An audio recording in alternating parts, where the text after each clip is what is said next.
चटकाए जिभ लमाए, आँखी चटकाए जिभ लमाए, खाड़ा खापर वाली है। काली ते कराली है, रूप की कराली है। काली ते कराली है, रूप की कराली है।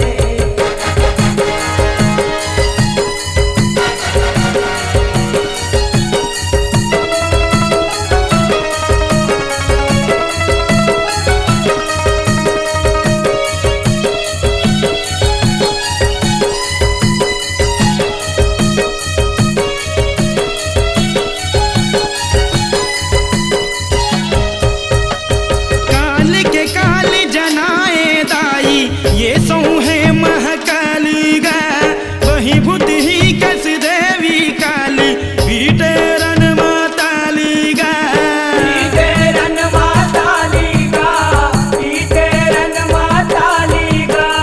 असुरन मन के घेच ल चुक चुक कटत जाए काली गा, रन भुइया लहू मारंग गे, दिखत है लाली लाली गा।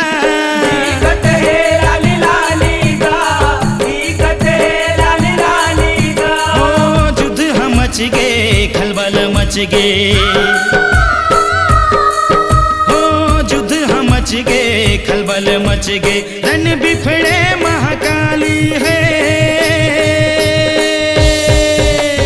काली ते कराली है, रूप की कराली है।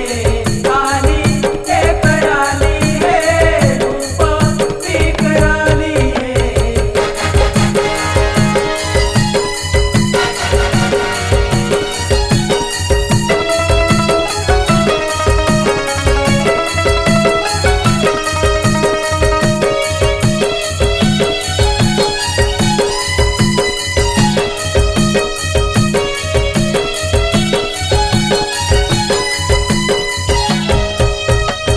रक्तासुर के लहू लकाली, खपर मावो झोंकेगा, कल कल हिन्हा प्यास बुझाए, गट गट लहू पीकेगा।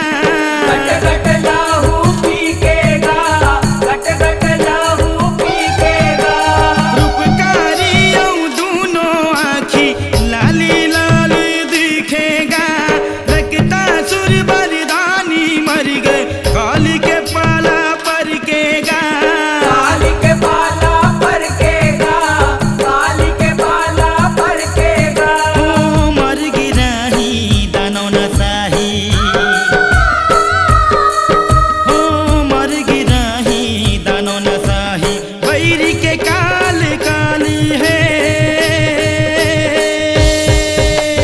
काली ते कराली है, रूप की कराली है। काली ते कराली है, रूप की कराली है।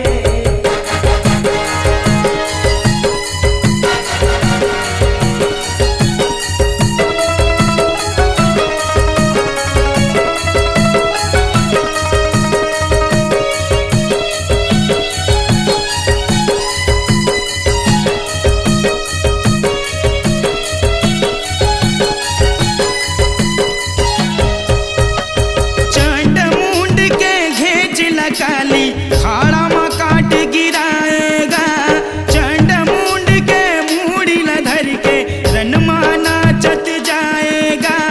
रनमाना चत जाएगा, रनमाना चत जाएगा। उही समय ले देवी कालिहा, चामुंडा नाव लपाएगा, धनराज चामुंडा चरण में सुघर माथ नवाएगा। सुगर मात नवाएगा, सुगर मात नवाएगा। ओ चंडी चामुंडा ही जगदम्बा, ओ चंडी चामुंडा ही जगदम्बा, सैलू भर कृपाली है।